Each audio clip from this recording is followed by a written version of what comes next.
मार्ग दावणी गेले आधी दयानिधी संत थेनेची पंथे चालू जाता न पडे गुंता कोटे काही मोडून या नामते देती सिद्धांत सवरसू थेनेची पंथे चालू जात न पडे गुंता कोटे काही निळा म्हणे ऐसे संत निळा म्हणे ऐसे संत कृपावंत सुख सिंधू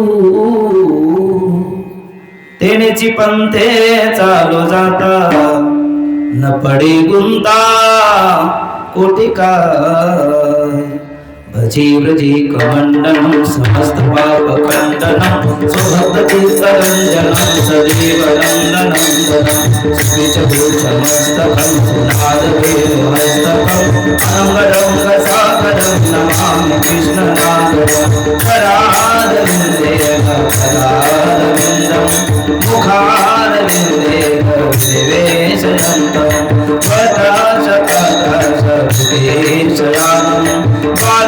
मुकुंदं मनसा स्मरामि श्री कृष्ण गोविंद हरे मुरारी हे नाथ नारायण वासुदेव सद्गुरु सुखया धान दीपा नमो सद्गुरु सच्चिदानंद रूपा नमो सद्गुरु भक्त कल्याण मूर्ति नमो सद्गुरु भास्करा कीर्ति नमो दान देवा नमो दान राजा नमो दान सिंधु सखा पूर्ण माझा मतिमंद ते दान दाता दिना नमस्कार साष्टांग ज्ञानेश्वरासी संवाद ज्ञानंच विधाय भक्ति विढो की सोयेर समाधि राज वैराग्यवंतं सुविचारयुक्तं नमामि जोगं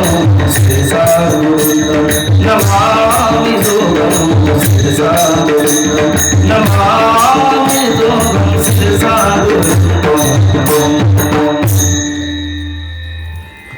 मार्गदावणी गेले आधी दयानिधी संत तेनेची पंथी चालू जाता न पडे गुंता कोटे काही प्रस्तुत प्राप्त प्रसंगी नैमित्तिक कीर्तनरूपी सेवेकरता घेतलेला अभंग महान भगवत भक्त वारकरी संप्रदायाच्या कलशस्थानी विराजमान वैराग्य रागरसित सकल कंठभूषण ज्ञानेश्वरी श्रीमंत श्री जगद्गुरु तुकोबराय महाराज यांचे लाडके पट्ट आणि एकनिष्ठ शिष्य श्री संत निरोबराय महाराज पिंपळनेरकर यांचा हा जगप्रसिद्ध असा 4 चरणाचा अभंग असून तुम्हा याच्यावत मानव मात्राच्या कल्याणाकरता उद्धाराकरता संत आणि तत्प्रतिपादित मार्ग याचा परिचय करून देत असताना निरोबराच्या मुखारविंदातून बाहेर पडलेले उद्गार म्हणजे हरिकीर्तनाकरता घेतलेला हा अभंग आहे. विठ्ठल विठ्ठल.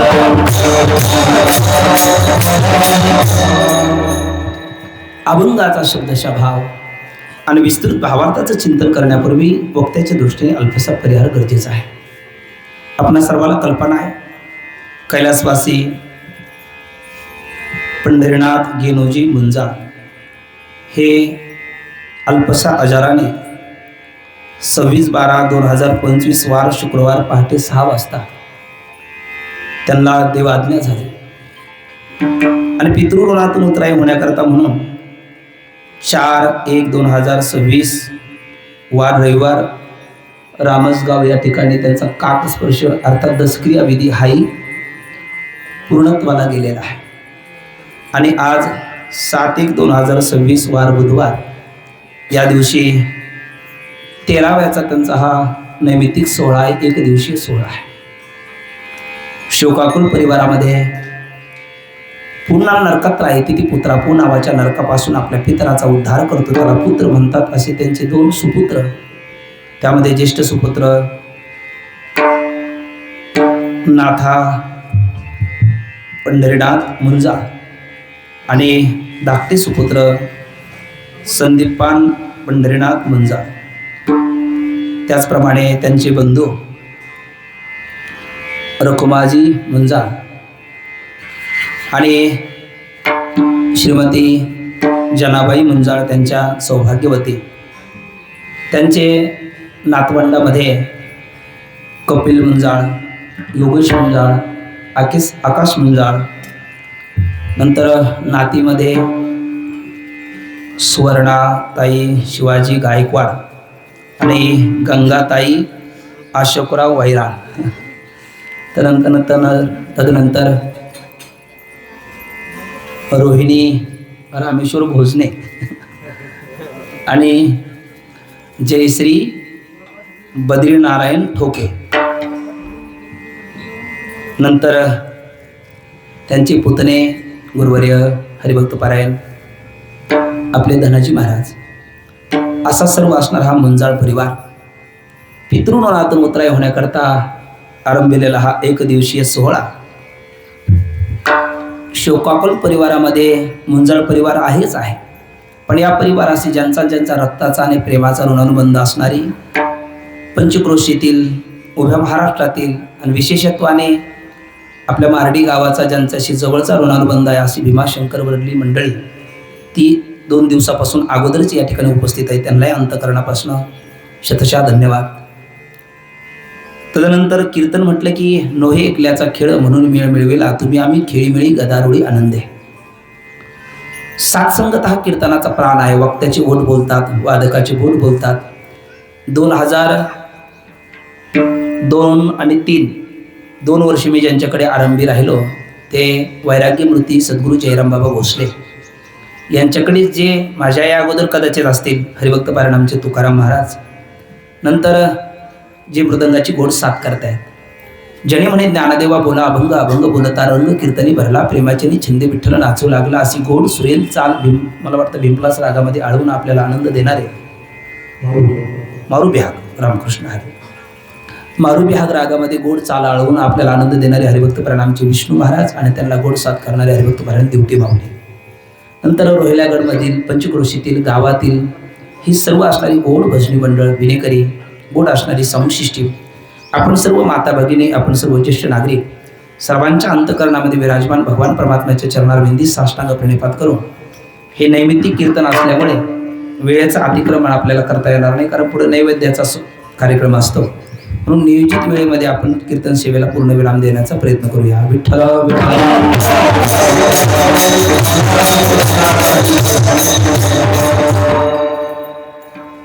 अभंगाचं चिंतन आपण करणारच आहोत, पण तत्पूर्वी ज्याची गावी केला वास त्याचे नसावे उदास, हे प्रकारचं नैमित्तिक कीर्तन आहे. आणि का हे कीर्तन करावं याच्या पाठीमागचं काही वैज्ञानिक कारण, ऐतिहासिक कारण, आपल्या संस्कृतीची परंपरा या संबंधीचा काही विचार होणं गरजेचं आहे. तर तो आपण प्रामाणिकपणे करण्याचा प्रयत्न करू. विठ्ठल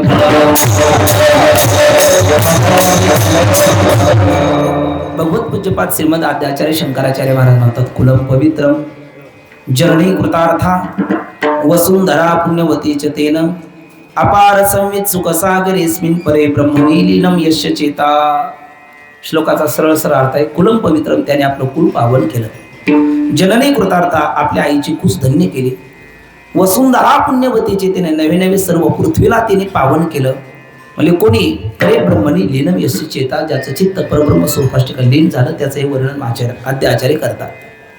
आणि दुसरा एक आचार्यांचा गोड श्लोक आहे, यावत जीवो त्रयवंद्या वेदांत गुरु ईश्वरा आदव विद्या प्रसिद्ध्यर्थम पश्चात कृतज्ञत्व निवर्तये. मनुष्य जीवनामध्ये किती मोठा झाला तर त्याला 3 गोष्टी बंधनी असतात. यावत जीवो त्रयवंद्या, एक वेदांत, 2 गुरु आणि 3 ईश्वर. वेदांत शास्त्र आपल्याला वंदनीय, कारण आपला अंतिम स्वरूप काय आहे, आपण आलो कुठून, आपल्याला जायचं कुठे, आपण करत आहोत काय आणि केलं पाहिजे काय, याचं निर्दिष्ट मार्गदर्शन करणारं वेदांत शास्त्र आहे, म्हणून ते आपल्याला वंदनीय आहे. नंतर जेणे हा जीव दिला दान, परमात्म्याने आपल्याला हा नरदेह दिला, म्हणून तोही आपल्याला वंदनीय आहे. यावत जीव वेदांत गुरु आणि ईश्वरा. आणि गुरु तेथ ज्ञान, ज्ञानी आत्मदर्शन, दर्शनी समाधान अतिदेशे, म्हणून गुरुही आपल्याला वंदनीय आहे. 3 तत्व आपल्याला वंदनीय आहे. आणि मग या 3 तत्वाला महत्त्व ज्याच्या अंतःकरणामध्ये असतं तर तो जाणून असल्यामुळे कशा पद्धतीचे कर्म करतो याकरता आणखी एक आचार्यांचा प्रसिद्ध श्लोक आहे. ते म्हणतात, धना आणि भूमो पशुवश्च गोष्टी भार्या ग्रहद्वारी जनस्मशाने देहश्चितायाम परलोक मार्गे कर्मानुगो गच्छति जीव एका. गोड श्लोक आहे. आचार्य म्हणतात धनानी भूमो. आपण किती धन कमवलं तर ते मेल्याच्या नंतर आपल्या सोबत येत नाही. भूमो ते भूमीत राहतं. आता बँकव असं म्हटलं पाहिजे, कारण भूमो आचार्यांच्या काळामध्ये, आता त्या काळात बँका निघाल्या नव्हत्या. अगदी राजे शिवछत्रपतीच्या काळात पाहिलं तर अनेक गडकोटाचं बांधकाम करत असताना धन सापडल्याचे उल्लेख इतिहासकारांनी केलेले आहेत. म्हणजे पूर्वीचे आपले लोक धन जमिनीमध्ये ठेवायचे आणि मग त्याच्यावर काहीतरी ओळख म्हणून ठेवायचे. काही काही मेल्याच्या नंतर सुद्धा सांगायचे नाही, मरण्याच्या अगोदर त्याच्यावर कणकीचा साप करायचे, तो ठेवायचे, त्याच्याकडे पाहत पाहत मरायचे. आणि यमियम वापी स्मरण भावम तेजे ते कलेवरम तम तमोविती कंते सदा भाव भाविता. अगा मरणी जायचे आठवे तो तेची गती ते पावे, मातीचे तो स्मरावे पण नको मरा, असं माऊली बोलतात. म्हणजे मेल्याच्या नंतर मग ते धनाचं रक्षक होण्याकरता साप होऊन येतात आणि त्याचं रक्षण करतात. पण इतका धनाचा मोह काही कामाचा नाही. धनाशिवाय ए पैसा तू भगवान नाही, लेकिन भगवान से कुछ कम नहीं, क्योंकि तेरे बिना कुछ भी चलता नाही. पण त्याला मर्यादा आहे, त्याला मर्यादा आहे, कारण धनाने भोमो. पशुवश्च गोष्टी, आपल्याकडे पशुधन मानलं जातं, पण पशुधन हे कुठे राहतं? आपण गेल्याच्या नंतर ते आपल्या सोबत येत नाही. पशुवश्च गोष्टी ते गोठ्यात राहतं. आपल्याकडे वाडगं म्हणतात त्याला, ते वाडग्यामध्ये गोठ्यामध्ये ते राहतं. पशुवश्च गोष्टी. भार्या ग्रहद्वारे, आपली किती प्रेमाची पत्नी असली तरी मेल्याच्या नंतर ती आपल्यासोबत येत नाही. ती ग्रहद्वारे घराच्या दारापर्यंत आपल्याला वाटे लावायला येते. भार्या ग्रहद्वारे. जन स्मशाने, आपला किती मित्रपरिवार जवळचा असला तोही आपल्यासोबत येत नाही. स्मशानभूमीमध्ये जाऊन 4 चिमट्या रॉकेल, आपल्या ते 4 चिमट्या राख होती आपल्या शरीराची, तर ते रॉकेल टाकून फुकून देण्याकरता ते आलेले असतात. जनस्मशाने. देहश्चिताया, या शरीरावर आपण खूप प्रेम करतो, खूप प्रेम करतो, पण हे शरीरही आपल्यासोबत येत नाही. देहश्चिताया, चितेवर 4 चिमट्या जळून याची राख होते, हे शरीरही आपल्यासोबत येत नाही. येतंय कोण? कर्मानुगो गच्छति जीव एका. फक्त आपलं कर्म आपल्यासोबत येतं. म्हणून आपल्याकडे म्हणाय जैशी करणी वैशी भरणी. विठ्ठल आणि मग हे कर्म प्रत्येक जण करतो. भगवान ज्ञानोबराची गोड ओवी आहे. संग जो प्रकृतीचा तो त्यागुण घडे कर्माचा, ऐशियाही करू म्हणती तयाचा आग्रह चिवरे. जोपर्यंत प्रकृती आहे, शरीर आहे, तुकोबराय तर म्हणतात हागताही खोडीन चळण मोडवी ते काढी. म्हणजे तिथेही मनुष्य शांत बसत नाही, कारण प्रकृती ही कर्माचीच बनलेली आहे. शरीरच कर्माचं बनलेलं आहे. अगा कर्मी जे उरावे तै ती सुखदुःखी फळा यावे तया ती भोगावा यावे ते आहे का? म्हणून कर्माचंच शरीर बांधलं असल्यामुळे जोपर्यंत शरीर आहे तोपर्यंत कर्म घडणार. पण मग त्याच्यामध्ये कर्म करणाऱ्यामध्ये 2 प्रकार असतात. एक विहित कर्म एक वर्ग करतो, निषिद्ध कर्म दुसरा वर्ग करतो. जो विहित कर्म करतो त्याला कृतज्ञ म्हणतात, आणि जे निषिद्ध कर्म करतो त्याला कृतज्ञ म्हणतात. विठ्ठल. विहित कर्म कोण करतो? कृतज्ञ करतो. म्हणजे कृतज्ञ म्हणजे काय? केलेल्या उपकाराची जाण ठेवून यथाशक्ती यथामती यथाकाल शक्तीन कालम मतीम अनतिक्रम्य त्या उपकारातून उतराई होण्याचा प्रामाणिक प्रयत्न करतो, त्याला शास्त्र कृतज्ञ असं म्हणतं. आणि कृतज्ञ कोण? आपल्याकडे म्हण आहे, राहत्या घराची वासे मोजणारा असा एक वर्ग आहे. जे ते खाल्लं तिथेच तो घाण करणारा, असा जो वर्ग आहे त्याला कृतज्ञ म्हणतात. म्हणजे उपकाराची परतफेड अपकाराने करणारा. अगदी भगवान ज्ञानोबराय अर्जुनाच्या मुखात शब्द ठेवतात, जेथेचे कृपाला हिजे वरू तेथेची म्हणे व्यभिचारू, तरी मी काय भस्मासुरू अर्जुन म्हणे. हा भस्मासूर आपल्याला माहिती आहे, भगवान शंकराने त्याला वरदान दिलं, तू ज्याच्या मस्तकावर हात ठेवशील त्याचं काय होईल? भस्म होईल. मग काय? मग काही नाही. तो भस्मासूर एक दिवस भगवान शंकराच्याच माथेवर हात ठेवायला निघाला. मग तुम्ही म्हणाल ही गोष्ट आम्हाला माहिती आहे, मी कुठे नाही म्हणतो, पण आमचे गुरुजी याचं पुढचं वाक्य सांगतात, पूर्वी भस्मासूर एकच होता, आता गल्लीबोळात हल्ली त्यांची संख्या वाढलेली आहे. विठ्ठल. म्हणजे उपकार ज्यांचे आपल्यावर आहेत त्यांच्यावर अपकार करणारा त्याला कृतज्ञ म्हणतात. आणि उपकाराची जाण ठेवून यथाशक्ती यथामती यथाकाल शक्तीन कालम मतीम अनतिक्रम्य त्या उपकारातून उतराई होण्याचा प्रामाणिक प्रयत्न करणारा त्याला कृतज्ञ असं म्हणतात. कृतज्ञ निषिद्ध कर्म करतो. इदम मा करू, जे करू नाही सांगितलं तेच तो करतो. आणि मग कृतज्ञ विहित कर्म करतो. इदम कुरु, हे करायला सांगितलं ते करण. अतिथी देव भव, मातृदेव भव, पितृदेव भव, आचार्य देव भव, सत्यम ब्रूयात, धर्मम चर. जे करायला सांगितलं ते करतो तो कृतज्ञ असतो. म्हणजे करू नका म्हणून सांगितलं ते आवर्जून करतो तो कृतज्ञ असतो. विठ्ठल. पण मग कृतज्ञाची कीर्ती होते आणि कृतज्ञाची कीर्ती होते. पण कृतज्ञानी निषिद्ध कर्म केल्यामुळे दुष्कीर्ती होते, आणि कृतज्ञानी सत्कर्म केल्यामुळे त्याची सत्कीर्ती होते. गेले दिगंबर ईश्वर विभूती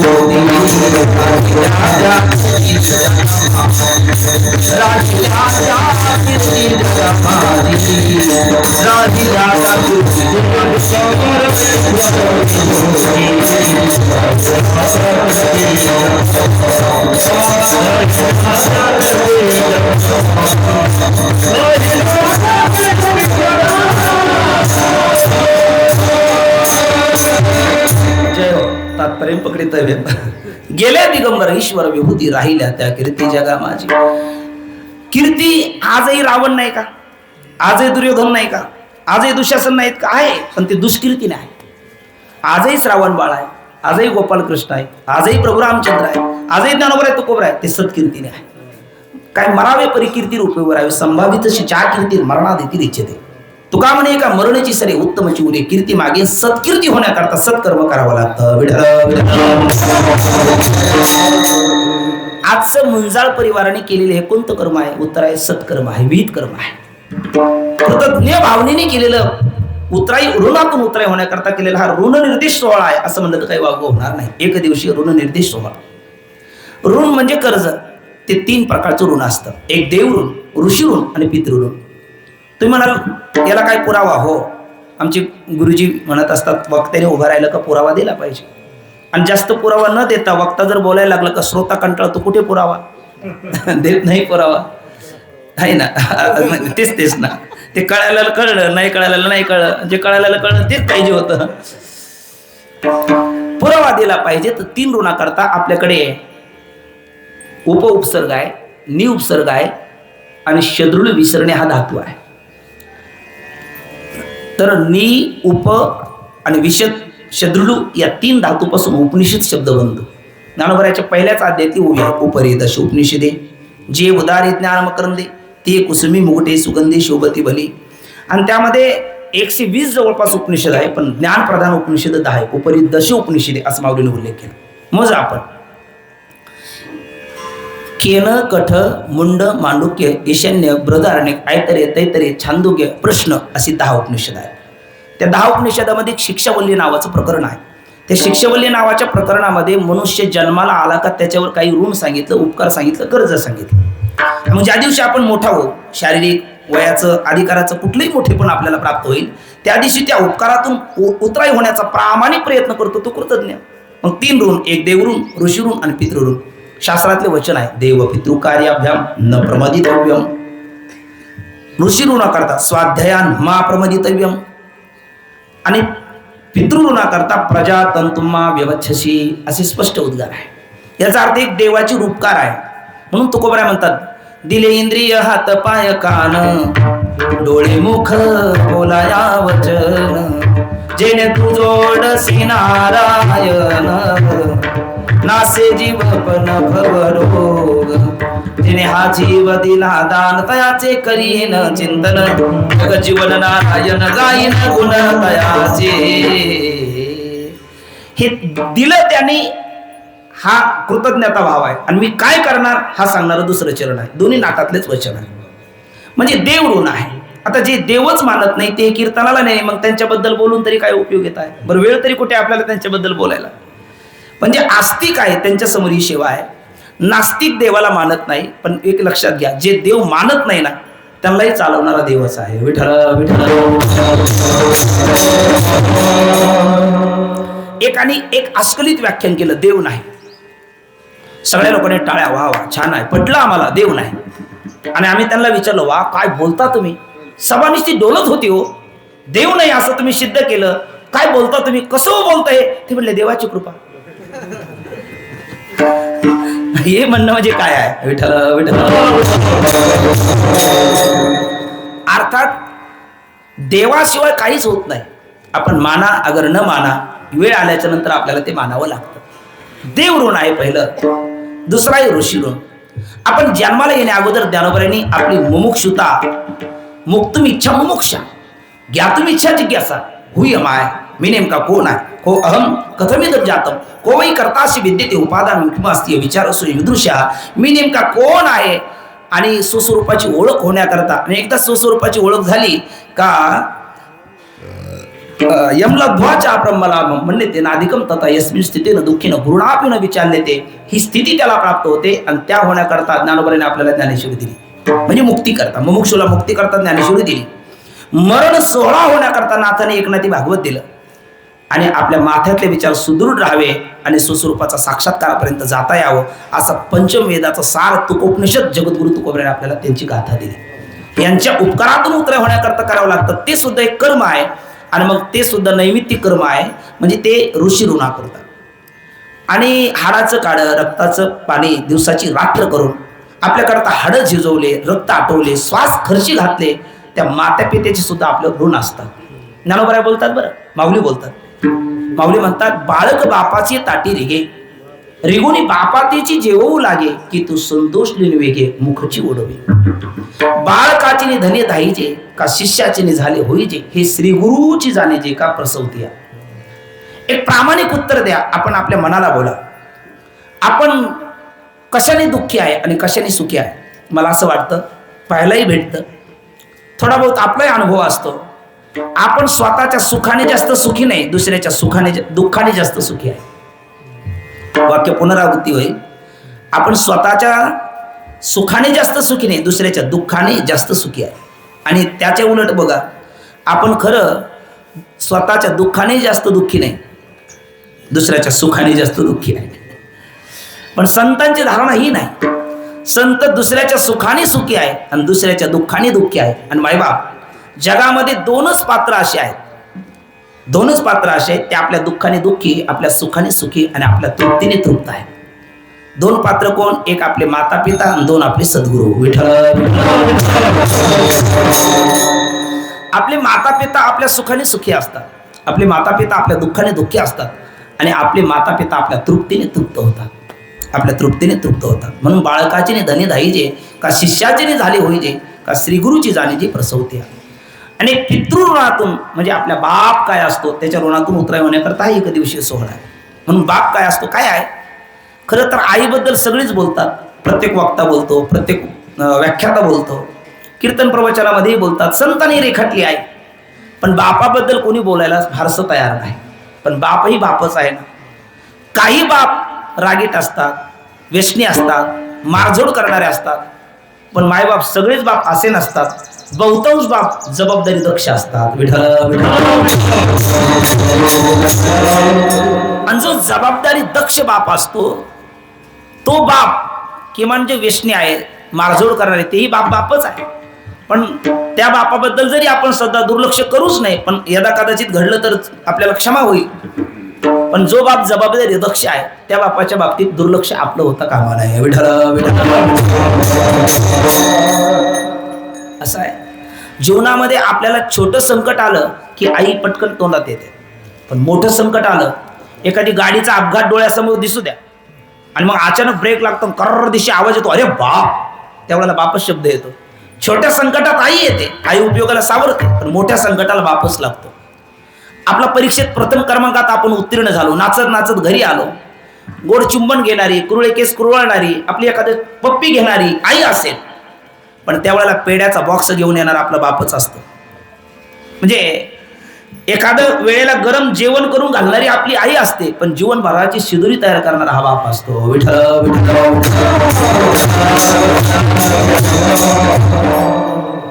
अगदी इतिहास याला साक्षी आहे. प्रभू रामचंद्र, भगवान गोपाल कृष्ण आणि राजे शिव छत्रपती असे तीन युगातले तीन दाखले मी आपल्यासमोर ठेवतो. त्रेतायुगातला दाखला आहे भगवान प्रभू रामचंद्र. यांना घडवणारी कोण? सगळ्याच्या तोंडाला नाव येतं कौशल्या.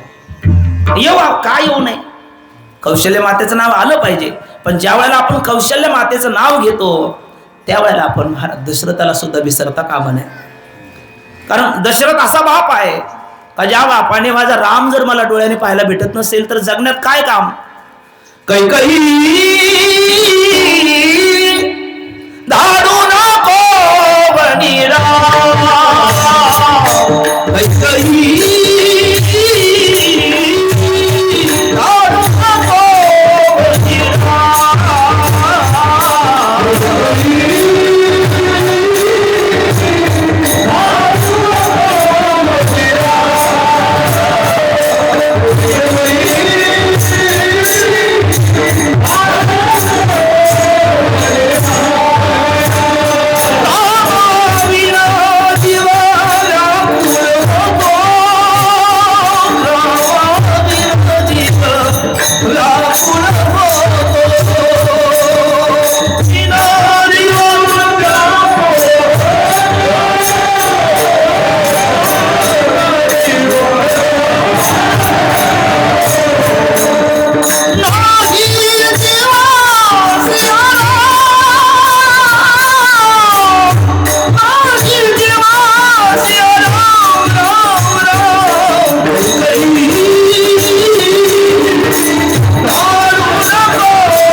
काही काही धाडू नको वने राम, रामाविन जो व्याकुळ होतो नाही जीवाशी आराम म्हणणारी काही काहीच आहे. ते महाराज दशरथ आहे. 6 वेळेला राम म्हणतात. आणि जो राम जर मला पुन्हा बघायला भेटत नसेल तर जगण्यात काय आराम. रामरूप होतात हा बाप आहे. विठ्ठल विठ्ठल. द्वापार युगात या, द्वापार युगात ज्या वेळेला आपण येतो, गोपाल कृष्ण आपल्या समोर येतो. प्रेम कृष्ण, प्रेम ही राधा, प्रेम ही कृष्णा, प्रेम ही यमुना, प्रेम ही सर्व काही प्रेम अवतार असणारे गोपाल कृष्ण. कृष्ण परमात्मा जन्माला येतात. वसुदेवांच्या निधानाला घाम येतो. माता देवकी म्हणते ऐका लवकर उरका, जणी कंसाशी कळेल माझ्या बाळाशी मारेल. वसुदेव चिंतामणी, काय करावं सुचेना. आता ईश्वर अवतारच असल्यामुळे 5 मिनिटापूर्वी जन्माला आल्या बाळाने आपल्या बापाला उचित सल्ला दिला.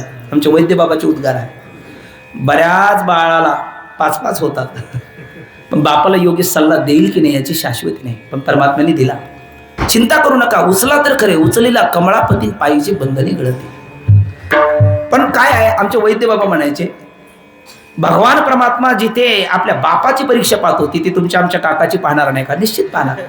परीक्षेमध्ये मनुष्याने उत्तीर्ण झालं पाहिजे, प्रथम क्रमांकात उत्तीर्ण झालं पाहिजे. कारण श्रेयांसी बहु विघ्नानी भवंती, चांगल्या कार्यामध्ये विघ्न येतच असतात, त्यावर मात करायची असते. कारण सोनं जितकं तापलं जाईल तितकं ते वजनाला जरी घटलं तरी ते क्वालिटीला वाढलं जातं, त्याची गुणवत्ता वाढते.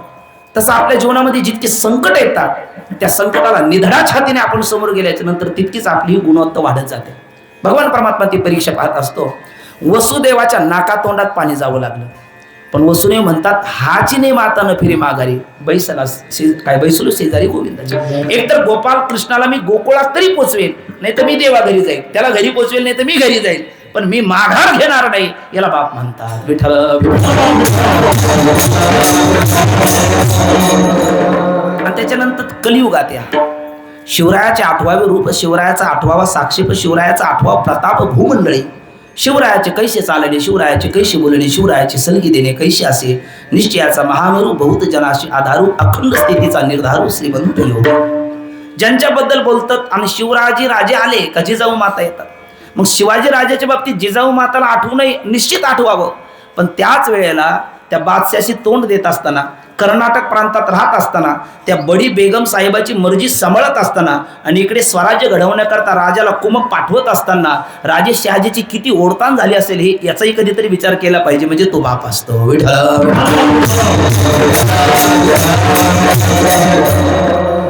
असा जो आहे एक पिता आहे, एक वडील आहे, आणि त्या पितृऋणातून उतराय होण्याकरता केलेला हा गोड असणारा सोहळा आहे, एक दिवशी सोहळा आहे.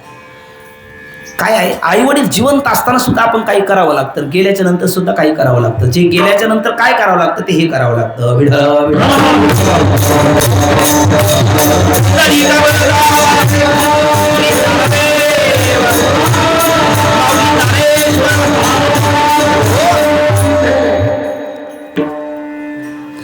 आई वडील गेल्याच्या नंतर काय करावं त्या संबंधी थोडक्यात विचार सांगतो, आणि असताना काय करावं. आणि हे माझ्या मनाचं बोलणार नाही, ज्ञानोबराचे वचन देऊन आपण बोलू. नाहीतरी मला असं वाटतं असं म्हटल्याच्या नंतर कोणी ऐकण्याला तयार नाही आणि ऐकूही नाही. एखाद्या वक्ता काय म्हणत असेल, मला वाटतं, तुला काय वाटतं ते मातीत घाल, संत काय सांगतात ते सांग. नाहीतरी संत विचार तारणारे आहे. आमचे जोग महाराज वारकरी शिक्षण संस्थेचे अध्यापक सद्गुरू विठ्ठल बाबा घुले म्हणायचे, कधी कधी एकाने तरुणाने प्रश्न केला, सगळे संतांचे अनुभव सांगतात, कथाकार सांगतो, वक्ता सांगतो, कीर्तनकार सांगतो, प्रवचनकार सांगतो, आमच्या जीवनात काही अनुभव नाही का? आमचे अनुभव कधी समाजापुढे का सांगत नाही? म्हणजे तुझ्या अनुभवाने समाजाचं कल्याण तर होणार नाही, पण कल्याणच्या जवळची भिवंडी झाल्याशिवाय राहणार नाही. आणि संतांचे अनुभव जर सांगितले तर त्या निश्चित जीवाचं त्याच्यात कल्याण दडलेलं आहे, म्हणून संतांचे वचन सांगावे. मग आता आई वडील जिवंत असताना काय करावं? ज्ञानोबा म्हणतात, सकळ तीर्थाची धुरी जी एका माता पितरे ते सेवेशी कीर शरीरे लोण केजे. धुरे शब्दाचा अर्थ या ठिकाणी अग्रभागी असा, म्हणजे श्रेष्ठ स्थानी आहे किंवा पूर्णत्वाच्या स्थानी आहे असं म्हणा. विठ्ठल विठ्ठल. मंदिराला पूर्णता कधी? तुम्ही उत्तर देणार कलशालोन झाल्याच्या नंतर. प्रवासाला पूर्णता कधी? श्रोता उत्तर देणार अपेक्षित गाव आल्याच्या नंतर. जेवणाला पूर्णता कधी? तुम्ही उत्तर देणार ढेकर आल्याच्या नंतर. आणि त्या नदीला पूर्णता कधी? उत्तर आहे समुद्राला पोचल्याच्या नंतर. त्याच्या पुढे त्या सोन्याला पूर्णता कधी? 16वा कस लागल्याच्या नंतर. तसं आपल्या खरं वास्तव जीवनाला पूर्णता कधी? आपल्याला आपले मायबाप कळाल्याच्या नंतर. विठ्ठल विठ्ठल विठ्ठल विठ्ठल विठ्ठल. जर आपल्याला आपले आईबाप कळाले नाही, खरंच आपल्या जीवनाला पूर्णत्व नाही. कारण भगवान ज्ञानोबा म्हणतात, सकळ तीर्थाची धुरी. तीर्थ शब्दाचा अर्थ आहे, तीर्थामध्ये 2 प्रकार असतात. जे आपल्याला पावन करतं त्याला तीर्थ म्हणा. आपलं मालिन्य घालून आपल्याला पावित्र्य प्रदान करतं, शुचिर्भूत अवस्था देतं त्याला तीर्थ म्हणा. आणि या तीर्थामध्ये 2 प्रकार आहेत. एक चित तीर्थ असतं, दुसरं भौम तीर्थ असतं.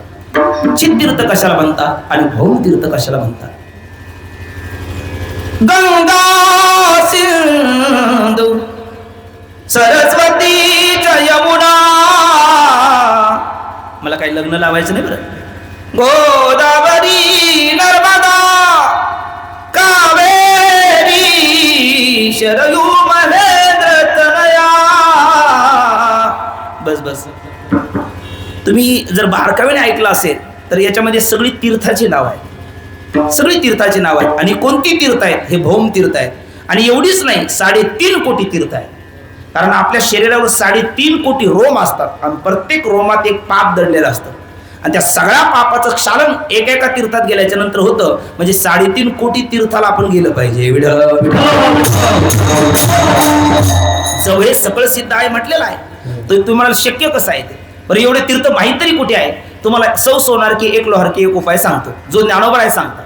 माऊली म्हणतात, का तीर्थे जी त्रिभुवनी ते घडती समुद्र अवगाहानी ना तरी अमृत रस स्वादिनी रस सकळ. सगळी तीर्थ शेवटी कुठे येतात? समुद्रात येतात. एक समुद्राचं स्नान केलं का जगातल्या सगळ्या तीर्थाचं स्नान झालं. तसं एका आई वडिलाची सेवा केली का जगातल्या 33 कोटी देवाची सेवा झाली. विठ्ठल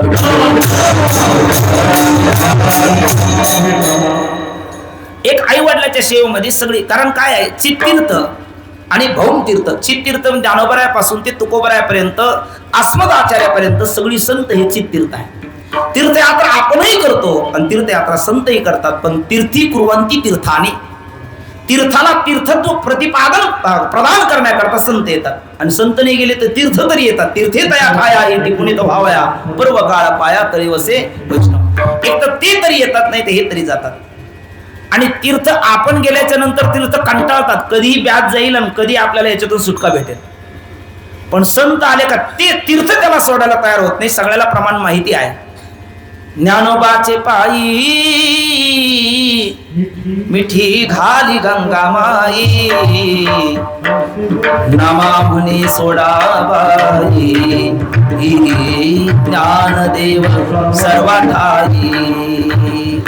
ज्ञानोबाचा हात प्रेमेधरी विश्वनाथ आईसे बोलत चालत दोघे आले गंगेयात. नामदेव महाराज सांगायला लागला, आईसाहेब सोडा, माऊली सगळीकडे आहे. विठ्ठल विठ्ठल. तीर्थ आहेत संत, भौम तीर्थ आहेत. हे 3.5 कोटी तीर्थ. पण हे दोन्ही तीर्थ एकत्र पाहिजे असेल तर आपले जन्मदाते माता पिता. विठ्ठल विठ्ठल. म्हणून जिवंत असताना आपण त्यांची सेवा करावी. काय करावं? माऊली म्हणतात, ते सेवेसी कीर. हे किरकिर नव्हे. 2 वेळेला आला तर किरकिर आहे आणि 1 वेळेला आला तर तो निश्चय आहे. ते सेवेसी कीर शरीरे लोण केली. म्हणजे त्यांच्या आपलं शरीरे शब्दाचा अर्थ काया वाचा मन. म्हणजे स्थूल सूक्ष्म कारण हे सर्व शरीर त्यांच्यावरून लोन करून टाकावे. लोन म्हणजे आपल्याला विहीर खोदण्याकरता, गाडी घेण्याकरता, घर बांधण्याकरता ते लोन नव्हे. या ठिकाणी तिथं एक शब्द अध्याय करायचा, निंब लोन. काय म्हणायचं? निंब लोन. निंबलोन म्हणजे अगदी आजही बुजुर्ग मंडळी, घरातली वडीलधारी मंडळी मीठ मोहरी घेतात आणि नजर लागू नये म्हणून ओळून टाकतात, अशी टाकून देतात आणि मग लोक निघून गेले का पुन्हा घेऊन येतात घरात. हो की नाही ते टाकलेलं? नाही. हा, धन्यवाद. म्हणजे तुम्ही कीर्तन ऐकता. तुम्ही जर घेऊन येतात म्हटले असतं का मी समजलं असतं तुम्ही निस्ते बसलेले आहे. विठाला विठाला घेऊन येत नाही, कारण ते नगण्य म्हणून फेकून देतात, त्याला काय पुन्हा आणायचं.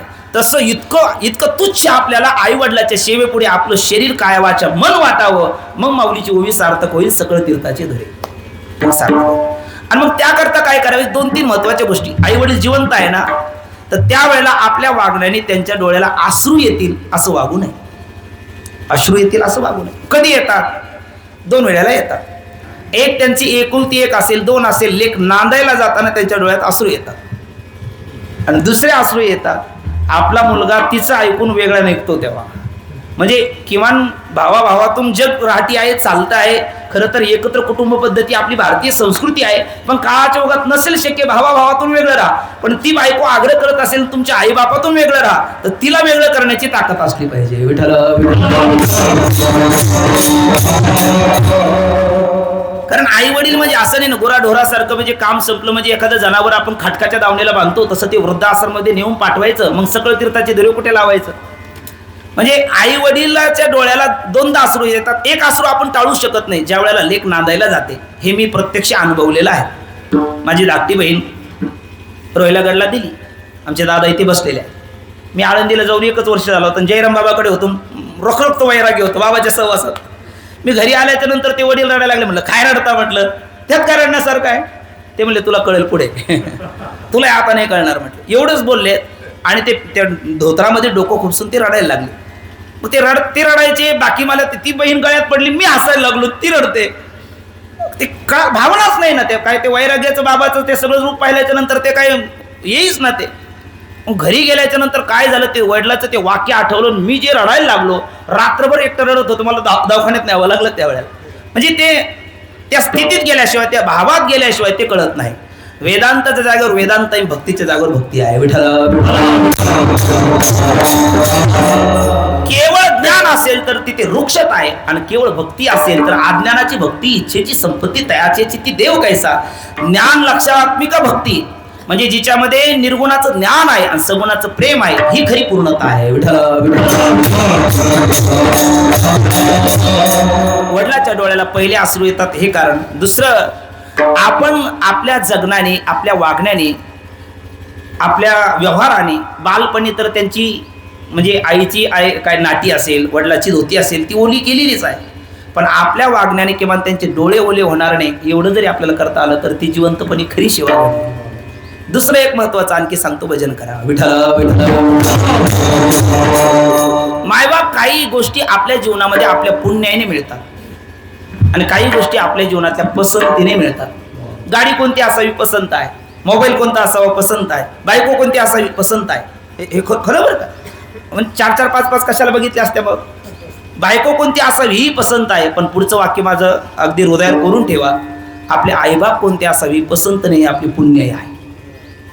म्हणजे पसंतीने मिळणाऱ्या पत्नीच्या आग्रहापायी, हे बघा, तिचाही त्याग करू नये, तिचीही काळजी घ्यावी. कारण कपाळ तिचा असतो, कुंकू आपलं लावते, गळा तिचा असतो, मंगळसूत्र आपलं घालते, सर्वस्वाचा त्याग करून ती आपल्याशी एकरूप होते. तुकोबरा म्हणतात, तुका म्हणे नग्न भास तरी तिला आज स्वामीशी.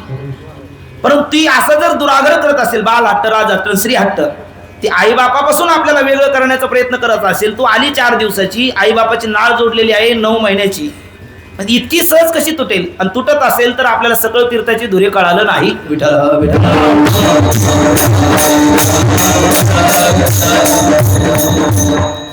म्हणून पसंतीने मिळणारी जी वस्तू आहे त्या तिची मोल पुण्याने मिळणाऱ्या वस्तू म्हणजे पसंती आणि पुण्याई.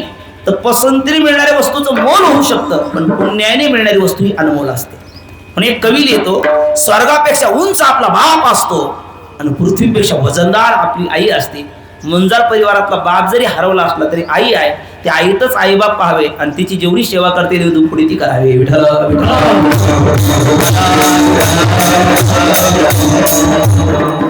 ठीक आहे. आता जिवंत असताना यांनी सेवा केली, ही मी त्याचा साक्षीदार आहे ना, मी या घरचा जावईच आहे ना, त्यामुळे मलाही हे माहिती आहे. आणि त्या बाबांचा स्वभाव काय होतो हे काही यांना मी विचारायची गरज नाही, मी ते अनुभवलेलं आहे. ज्याही वेळेला घरी आल्याच्या नंतर काय आहे, काही काही आता परमार्थामध्ये दोन पतिव्रता असतात परमार्थातल्या. एक मंगळसूत्र घालून सेवा करते आणि एक मंगळसूत्र न घालता सेवा करते. मला वाटतं बाबांचा हा दुसऱ्या प्रकारातला प्रकार होता. विठ्ठल विठ्ठल. पण सेवेला त्यांनी कधी कुचराई केली नाही. अगदी आपली पालखीची सेवा असेल तर त्याकरता गाडी बैलावरती एखादा तो जसं एखाद्या भावाने आपल्या ताईच्या त्या बग्गीमध्ये जशी हाऊसमाऊस करावी त्या पद्धतीने ते नटले. दुसरी महत्वाची गोष्ट जीवनामध्ये अनेक धामापैकी त्यांना घडली ते 2 धामाची त्यांनी तीर्थयात्रा केली. आणि ब्रह्ममुहूर्ते उत्तिष्ठाय चिंतयत आत्मनोहितम असं म्हटलेलं आहे. ब्रह्ममुहूर्तावर उठावं आणि आपल्या आत्महिताचा आपण विचार करावा. पहाटे 4 वाजता रेग्युलर ते उठायचे. उठल्याच्या नंतर जे काही आपले संत असेल, जे आपलं दैवत असेल त्यांच्या प्रतिमा डोळ्यासमोर आणायचे, त्यांचे नाव घ्यायचे. गावातला सेवानंद जे आपलं अधिष्ठान आहे तिथं दर्शन घेणं, अशा काही पद्धतीच्या जे सत्कर्म आहे तेही त्यांच्या जीवनात घडलं. मला वाटतं त्या सत्कर्माची मी पोचपावती म्हणून त्यांच्या पुत्राला ही प्रेरणा झाली. हा एक दिवशीय सोहळा आहे.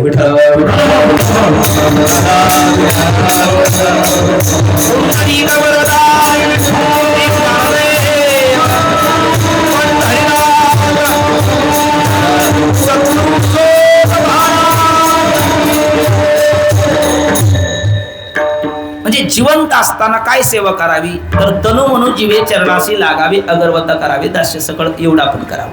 गेल्याच्या नंतर हो काय आहे, अमेरिका मी नेहमीच सांगतो, अमेरिका श्रीमंतीने ओळखला जातो, जपान कर्तृत्वाने ओळखला जातो, इंग्लंड सत्ता प्रभुत्वाने ओळखला जाणारा देश. जगाच्या पाठीवर मायबाप एकच आशिया खंडातला हा भारत देश आहे, तो संस्कृतीने ओळखला जातो. आणि अशी संस्कृती जगाच्या पाठीवर कुठेही शोधूनही आपल्याला सापडणार नाही. आपली संस्कृती प्रधान आपला देश आहे. आणि संस्कृती प्रधान आपला देश असल्यामुळे आपल्या देशामध्ये जन्माला आल्यावर संस्कार करतील, जिवंत आहे तेव्हा संस्कार करतील, याच्यात नवल नाही. येण्या अगोदर संस्कार आहे आणि गेल्याच्या नंतरही संस्कार आहे. येण्या अगोदर संस्कार कोणता, त्याला म्हणतात गर्भधान नावाचा संस्कार. आणि जिवंत असताना संस्कार मग ते अनेक आहे. अगदी जन्माला आल्या आल्या ते 5च्या दिवशी 6वीची राती जेवी नवी शंभीची बाती तैसा ईश्वर निर्णयो चित्ती वाहने सदा. म्हणजे 5 पासूनच आपले संस्कार चालू होतात. जन्माला आल्याच्या नंतर संस्कार आहे, 5च्या दिवशी संस्कार आहे. द्वादश अग्नी पितुनाम करूयात, 11व्या दिवशी पुन्हा ते 12व्या दिवशी द्वादश म्हणजे 12व्या दिवशी ते नामकरण संस्कार आहे, चौलकर्म संस्कार आहे, व्रतबंधन संस्कार आहे, उपनयन संस्कार आहे, अन्नप्राशन संस्कार आहे, अनेक संस्कार आहे. असे संस्कार करत करत काय आहे, आपल्याला संकरित बाळ जन्माला यावं का संस्कारित बाळ जन्माला यावं, कसं आलं पाहिजे, संस्कारित आलं पाहिजे, संकरित नको. तुम्ही म्हणाल का, गीता हे मनाचं बोलणारच नाही, गीता माता सांगते, अर्जुनाच्या मुखात ते उद्गार आहे, संकरोनार काय येव कुलज्ञानां कुलशच पतंती पितृ हे शामडुप्त पिंड क्रिया. म्हणजे संकरित संतती जन्माला आली तर वरचे पितर खाली येतात आणि संस्कारित जन्माला आली तर आपल्या संस्काराच्या द्वारा सत्कर्माच्या द्वारा खालच्याला सुद्धा ती वर पाठवते, वरच्याला वर ठेवतेच ठेवते.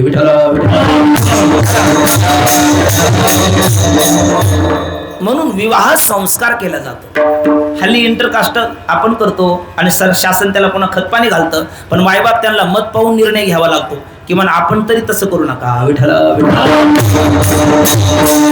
हे माझ्या मनाचं नाही, नाथबाबा एकनाथी भागवतात लिहितात, भलता श्री भलता नर मैथुनी होय वर्ण संकर तो चुकवावा या प्रकार विवाह निर्धारणे विला वेदे. त्याकरता एक विवाह संस्कार केला जातो. शोधुनिया कुळे दोन्ही प्रियासी अनुसरी कामिनी ज्ञानोबराय म्हणतात विवाह संस्कार. आणि मग एखादी गाडी आहे आपल्याकडे 4 व्हीलर 2 व्हीलर, तिची वेळेला सर्व्हिसिंग केली, ऑइल पाणी केलं तर ती ॲव्हरेज चांगलं देते, लाईफ चांगली देते, व्यवस्थित राहते. तसंच या शरीराचं आहे, हे साधन आहे, हे काही साध्य नाही. येण्याची शरीरे शरीरा येणे सरे किंबहुना येर झाली क्षीरा पडे. आणि मग या साधनाला सुद्धा काही संस्कार वृद्धाप काळात आवर्जून करावे. त्याला सहस्रचंद्र दर्शन सोहळा म्हणतो आपण, पंचाहत्तरी म्हणतो, षष्टी म्हणतो. याने काय होतं, अभिवादनशीलस्य नित्यवृद्धोपसेविना चत्वारी तस्य वर्धन्ते आयु विद्या यशोबलम असा श्लोक आहे. म्हणजे हे अभिष्ट चिंतनादी भारतीय संस्कृतीला अनुसरून संतांच्या वचनाच्या द्वारा महापुरुषाच्या आशीर्वादाने तो जर सोहळा केला, डोळे झाकून धरून चाला, आपल्या जीवनातल्या 4 गोष्टी वाढतात. आयु, अपघाती मृत्यू येत नाही, विद्या, आपलं ज्ञान वाढतं, यशो, टाकलेला पाऊल मागं घ्यावा लागत नाही, आणि बलम, शारीरिक मानसिक बौद्धिक बल आपलं सुदृढ होतं आणि याचे साक्षीदार माझे सद्गुरू आहेत. डॉक्टर नारायण महाराज जाधव बाबा महाराष्ट्रामध्ये बऱ्याच जाणत्या लोकांना ते परिचित आहे. जे बेगडी लोकांना बोलणारे बेगडी आहेत त्यांना ते परिचित नाहीत, पण जाणत्या लोकांना ते निश्चित परिचित आहे. आणि त्यांच्या जीवनामध्ये त्यांचं आयुष्य वाढलं. पुरुषा नावाचा विषारी सर्प चावला, तो सर्प मुक्त झाला, यांना काही झालं नाही. आयुष्य वाढलं. विद्या आजही काशी हरिद्वार सारखे चतुर्थ आश्रमी परिव्राजक, त्याच्यामध्ये ब्रह्मविद, ब्रह्मविद वर, ब्रह्मविद वर्यान, ब्रह्मविद वरिष्ठ असे काही महापुरुष असतात. विद्वान पंडितातल्या ह्या पदवी आहेत, पण त्यांना सुद्धा काही समन्वय लागला नाही. ते बाबाला फोन करतात आणि बाबा सहज हसत सांगतात. त्यांचं ज्ञान वाढलं. विद्या, यशो, इतरत्र कार्यक्रम करतात. एक दिवसाचा कार्यक्रम करायचा, आजच्या परिवाराला विचार किती नाकी नऊ येतात. त्यांनी महिना कार्यक्रम घडून आणतात. अष्टादशाचा आळंदीमध्ये एक महिना. आणि विद्यार्थी बरीच लोक म्हणत असतात बाबा काहीतरी घ्या. म्हटले लागलं तर तुमच्याकडूनच घेत काहीच नाही. कसं होतं कळत नाही. त्याला म्हणतात यश आहे त्यांना. आणि त्यांच्या शरीरात एक दिवस किती आजार आहे. आता समोर माझे बसलेले आहेत घरचे, त्यांना विचारा. आम्ही दोघं गेलो होतो. मी म्हटलं बाबा तुम्हाला आजार नेमकी किती आहे. बाबा म्हटले एका दमात सांगायचं मलाही दम लागेल. मी म्हटलं तरी सांगा ना. आणि सगळे VIP आजार. बरं VIP जे मुक्कामाला तिथे राहिले त्यांनाही वाटतं सत्संग घडावा, कारण जगाच्या कल्याणा संतांच्या विभूती देह कष्ट ती बरोबर आहे. पुढीलाचे दोख करून आपली दिठी चौक मग घापे अवलोक तयावरी. दुसऱ्याचे ते आपल्यावरती घेतात संत भाई. दुसऱ्याचे आघात निवारी छाया पितंबरे करी परमात्मा करतो ना ते संत करतात. आणि अनेक आजार घेतात. ते सांगत होते 30 मोजले होते आणि तरी काही बाकी होते. म्हणजे एवढे आजार असतानाही पण त्यांच्या मुखकमलाकडे पाहिलं तर स्वप्नातही वाटणार नाही आजारी म्हणून. विठ्ठल. आणि याचं काय कार्य असेल तर जे आपल्यापेक्षा वयाने अधिकाराने ज्ञानाने मोठी माणसं आहेत ते समोर आले का ते त्यांचं आनंदाने दर्शन घेतात, नम्र होतात. नम्र झाला होता त्याने कोंडिले आनंद. म्हणजे हा एक प्रकारचा संस्कार आहे. चला, पण एक दिवस आहे जातशी ध्रुव मृत्यू ध्रुवम जन्म मृतशच्या तस्मात परी हरिहरते नत्वम संचितु मरसी आएगा सुजाएगा राजा रंक फकीर येत नाही उरू आले अवतार येरते पामर जीव किती. सर्वांच्या पाठातलं वचन आहे. आजा गेला पंजा गेला बाप मसना गेला देखत देखत नातू पंतू तोही तैसा झाला.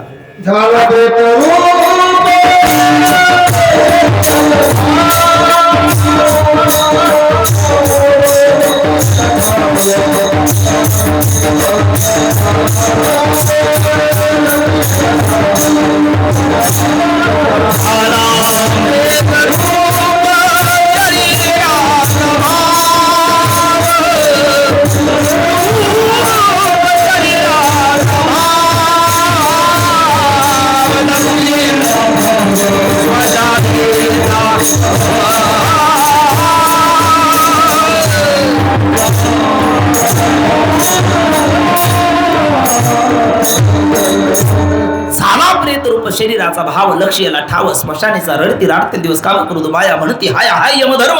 वैराग्याच्या शिनी लागल्या शरीरा ज्ञान आगले लागला ब्रह्मद्वेषी फिरविला घट फोडीला चरणी महावाक्य ध्वनी भौम झाली आणि दिवी तिरांजली कुळणावर उपासी शरीर जाते त्याशी समर्पिले. तुका म्हणे रक्षा झाली आपे आप उजळीला दीप गुरु कृपा. ह्या बाबाच्या आवडीचा अभंग. म्हणजे या अभंगावर बाबाचे किमान मी 25 कीर्तन ऐकले असेल. विठ्ठल विठ्ठल. झाला प्रेत रूप शरीराचा भाव. आणि हे कळण्याकरता सुद्धा संत वचनच लागतात.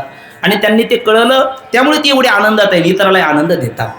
सुखाचे व्यवहारी सुखलाभ झाला आनंद कोंदला मागे पुढे. मी म्हणत होतो एक दिवस जाणं ठरलेलं आहे. जातशी ध्रुव मृत्यू. आज आपले बाबा गेलेत, अर्थात पंढरीनाथ बाबा गेलेत. उद्या आपला नंबर आहे. त्यांनी त्यांचा काळ गेला. आपल्याला गोड काढण्याची संधी आहे. शेवट तो भला माझा बहु गोड झाला आलो निजाच्या माहेरा भेटी रखमाईच्या वरा. मग आपला काय आहे ते गेल्याच्या नंतर त्यांच्याकरता हा सोहळा करण्याचं कारण आहे. त्यांच्या माध्यमातून आपला अंतकाळ सावरण्याची संधी आहे. मागे झाले ते पाहू नका, पुढे जामीन आहे तुका. विठ्ठल विठ्ठल. त्यामध्ये गेल्याच्या नंतर काही प्रधान संस्कार असतात. त्यात हा एक संस्कार आहे. गेले ना घरातली वडीलधारी मंडळी. आपण हिंदू असल्यामुळे सनातन हिंदू धर्मामध्ये पहिला संस्कार केला जातो शवदहन संस्कार. आपल्याकडे अग्निडाव दिला जातो. दुसरा केला जातो अस्थिमेलन संस्कार. आपल्याकडे त्याला सावडण्याचा विधी म्हणतात. तिसरा केला जातो काकस्पर्श संस्कार. आपल्याकडे दशक्रिया म्हणतो, जो रामस गावाला आपण विधी करून आलेलो आहोत. आणि त्याच्यानंतर केला जातो तर 13व्याचा हा एक प्रकारचं उत्तर कार्य. नंतर मग पाक्षिक श्राद्ध, मासिक श्राद्ध, वर्षी श्राद्ध असे काही पितृऋणातून उतराई होण्याकरता सोहळे केले जातात. त्यातला हा एक सोहळा आहे. पण ते गेले. एक दिवस आपल्याला जाणं आहे. पण जात असताना कबीरा जब हम पैदा हुए हम रोये जग हसे, ऐसी करनी कर चलो हम हसे और जग रोये. तर मग आपलं अंतकाळ गोड करण्याकरता किंवा मरणाच्या अगोदर मरून राहण्याकरता कोणत्या मार्गाने गेलं पाहिजे याचं मार्गदर्शन वगैरे करतात.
पुढे गेले त्याचा शोधित मार्ग, चला जाऊ माग घेतो.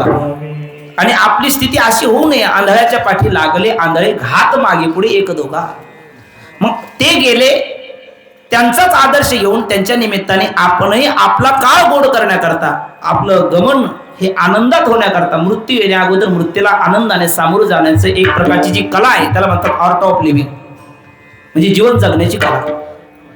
तशी मृत्यूची सुद्धा एक कला आहे. ज्याला मृत्यूची कला कळाली तो मृत्यूला भीत नाही, आणि ज्याला मृत्यूची कला कळाली नाही तो मरहा बोलूनच राहते, मेल्यावर ते रडती असते जात न गणिती गहिसपणे, भगवान ज्ञानोबा म्हणतात.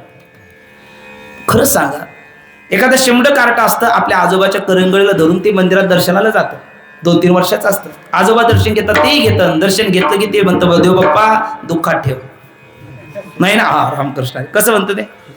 खरं सांगा, सुख दुःखाची झळ त्याला लागली का? सुखातला दुःखातला अंतर त्याला माहिती आहे का? पण याला म्हणतात गतानुगतिकी लोके. जन्मजन्मीचा संस्कार आहे. किती जन्म झाला फेरा गणित नाही जी दातारा, पडिलो आवर्ती भोरा बहुतोरा मुळशिया. दुःख कोणालाही नको आहे, मज लागी दुःख व्हावे ना आईशे कोणी भावे ना जीव. प्रत्येकाला आपल्याला माहिती गेलेलं दुःख म्हणजे काय आहे, गेलेलं दुःख येऊ नये, झालेला आनंद जाऊ नये. यालाच वेदांताच्या भाषेत म्हणतात दुःखाची आत्यंतिक निवृत्ती आणि परमानंदाची प्राप्ती ना मोक्ष. गेलेलं दुःख येऊ नये म्हणजे दुःखाची आत्यंतिक निवृत्ती व्हावी, झालेला आनंद आपल्यापासून दूर जाऊ नये म्हणजे परमानंदाची प्राप्ती व्हावी. पण अनुभव असा आहे मायबाप, दुःख काही जात नाही आणि सुख काही भेटत नाही. विठ्ठल विठ्ठल. बरं, प्रयत्न करत नाही का आपण? प्रयत्न चालू आहे, प्रयत्न चालू आहे. इतके प्रयत्न करतो. भगवान ज्ञानोबा म्हणतात एक उत्तरेची वाडी, जे जळते आगी घाली ती उडी, ते आणायासे सोगडी सांडी ती केवी. मनुष्य व्याजाला पैसा द्यायला एकदा त्याला सवय लागली ना, तर शेकडा 1 रुपये व्याज असू दे, आता काय टक्केवारी मला नाही माहिती बरं त्यातलं, पण शेकड्याला 1 रुपया असेल तर तो 100 रुपयाचा धोका पत्करायला तयार होतो का? 1 रुपया वाढून भेटतो म्हणून. मग ही जर मनुष्याची प्रवृत्ती आहे तर व्यापक आनंदाला तो मुकला का? विठ्ठल विठ्ठल. याचं एकमेव कारण आहे, त्याला हे स्वबुद्धीने कळत नाही.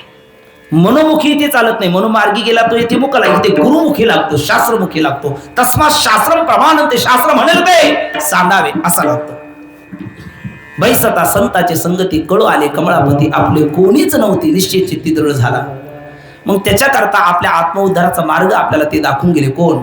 आधी दाखवून गेले. कोण दाखवून गेले? महाराजांनी प्रमाण दिलं, मार्ग दावणी गेले आधी. आता इथेही या अभंगाच्या मुळात अधिकारी सर्वच नाही, सर्वाकरता हा अभंगही नाही. कोण या अभंगाचा अधिकारी आहे?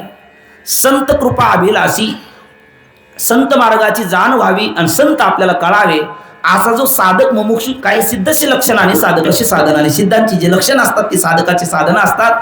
सिद्ध भूमिकेमध्ये तुकोबराय, निळोबराय, ज्ञानोबराय सारखे महात्मे याचे अधिकारी आहेत. आणि साधक भूमिकेमध्ये ज्याला वाटतं आपल्याला संत कळावे आणि संतांनी दाखवलेला आत्मोद्धाराचा मार्ग कळावा, तो या आजच्या अभंगाचा अधिकारी आहे. बरं, आजच्या अभंगाचा विषय काय? संत म्हणजे काय, संत तत्व काय आणि संतांनी आपल्या आत्मोद्धाराचा दाखवलेला मार्ग कोणता, याचा समाजातील जाणत्या घटकाला परिचय करून देणं आजच्या अभंगाचा विषय आहे. प्रयोजन काय? नपडे गुंता कोठे काय ही अनिष्टाची निवृत्ती आहे आणि देती सिद्धांत सौरसू ही इष्टाची प्राप्ती आहे, हे प्रयोजन आहे.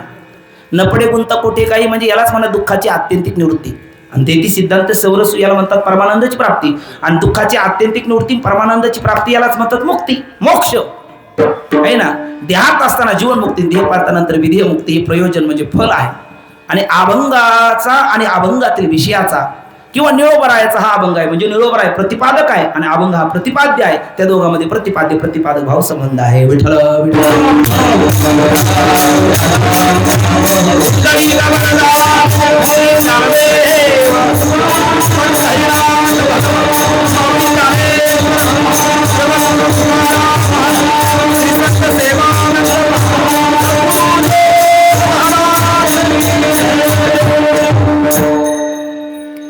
अभंगाचा अनुबंध आपल्याला लक्षात आला. पण निळोबराय या अभंगामध्ये बोलतात.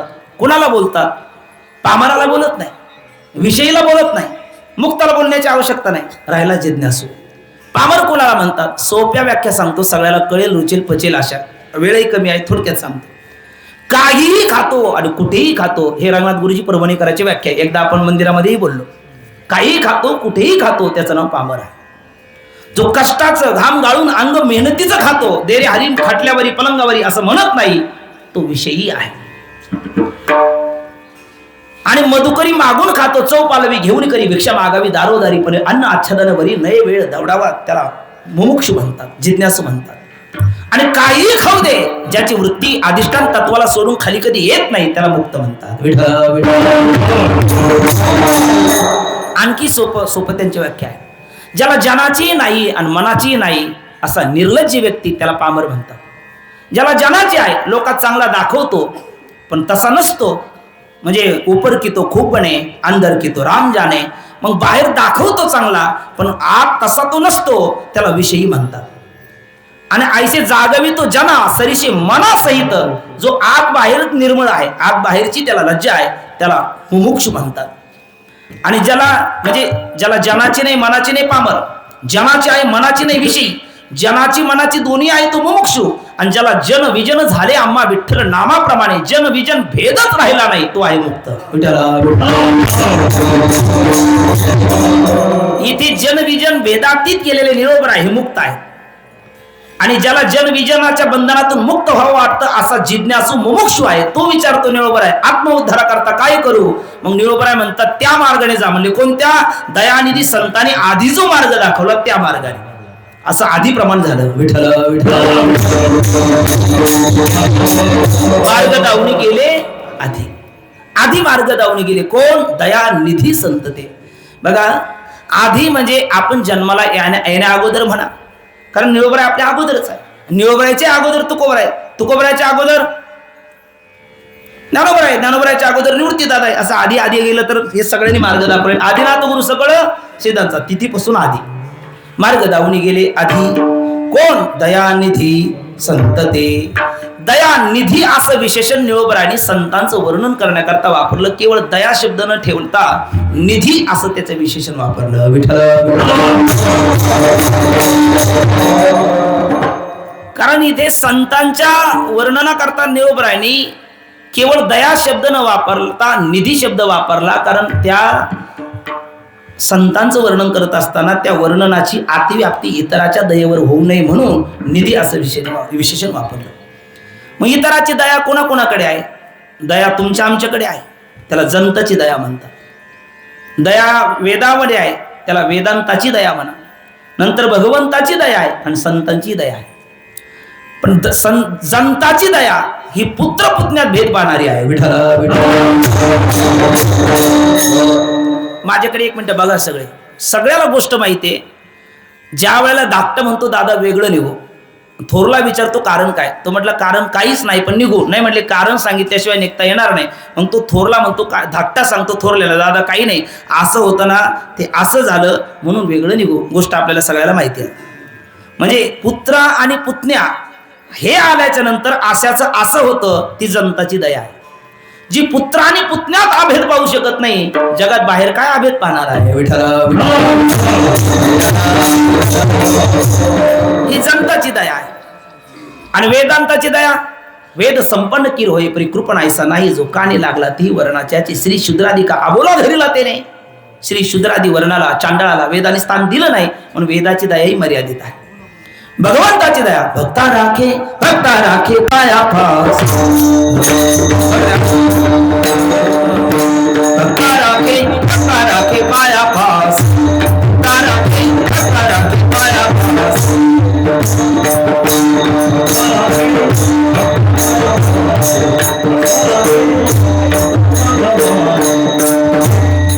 भक्ता राखे पाया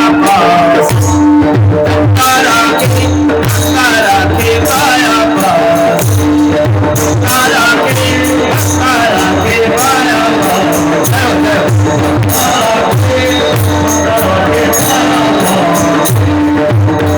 दुर्जनासी संभाली, दुर्जनासी संभाली, दुर्जनासी संभाली, दुर्जनासी संभाली, दुर्जनासी संभाली. भक्ता राखे पाया पास. भक्ता राखे पाया पास. भक्ता राखे पाया पास. राखे पाया पास.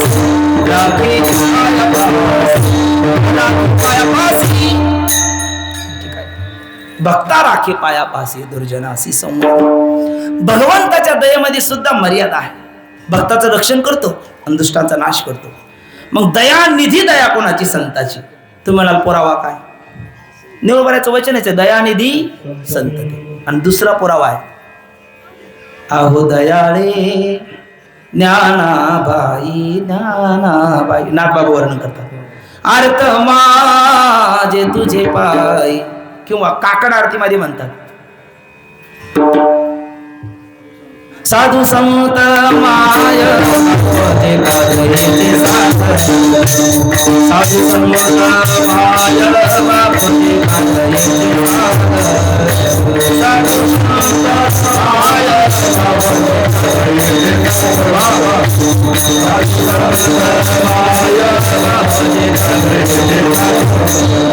भावाचे मुख्य स्थान भक्तीचे माझे. भावाचे मुख्य स्थान भक्तीचे माझे. भावाचे मुख्य स्थान भक्तीचे माझे. भावाचे मुख्य स्थान भक्तीचे माझे. तिन्ही केले कृपा दान माझे देवी एका. तिन्ही केले कृपा दान देवी एका.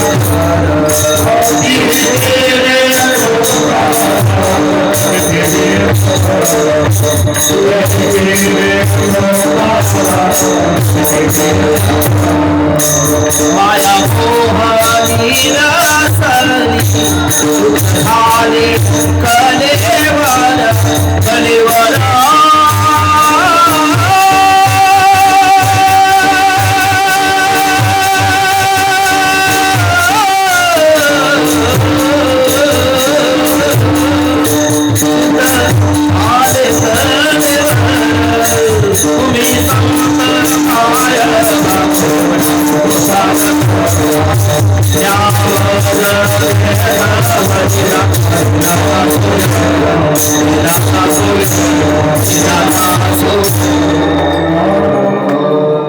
साधू साधू संत माय बाप जे का दयेचे सागर. कसे सागर म्हटलेत?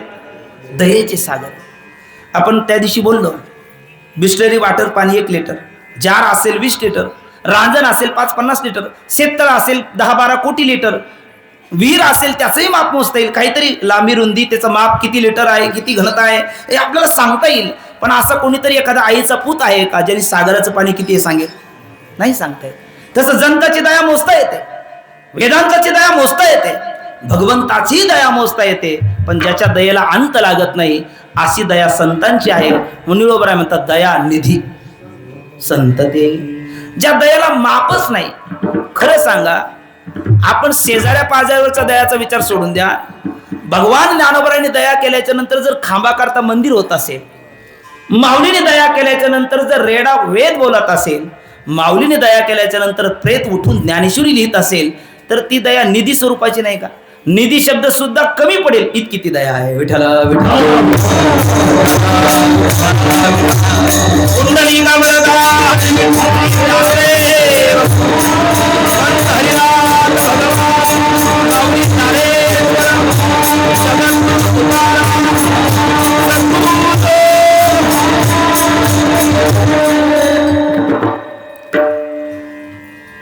दया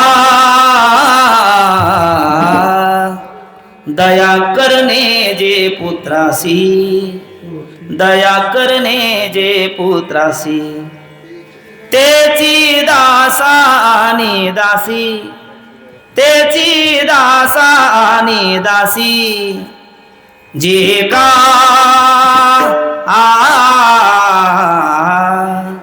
जे का रंजले गाजले त्यासी म्हणे जो आपुले. ही संताची म्हणून दया निधी संत ते. केवळ दया निधीच आहे का? नाही, ते कृपावंतही आहे आणि सुख सिंधूही आहे.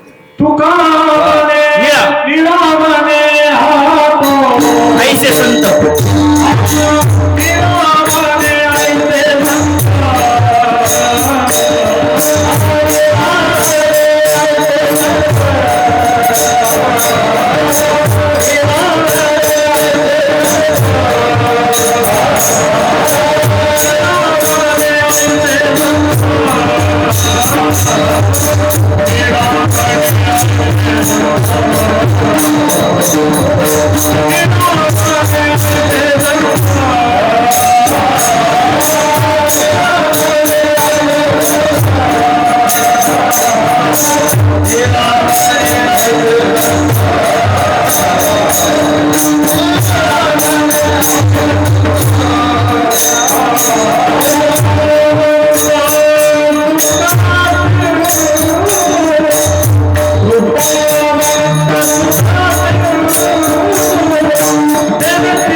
निळा म्हणे आईसे संत कृपा भक्त सुख सिंधू. एक मोजून 5 मिनिटांमध्ये आपण थांबूया.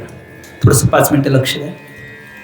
निळोबराय या अभंगामध्ये 2 तत्वाचा परिचय करून देतात, संत आणि त्यांनी दाखवलेला मार्ग.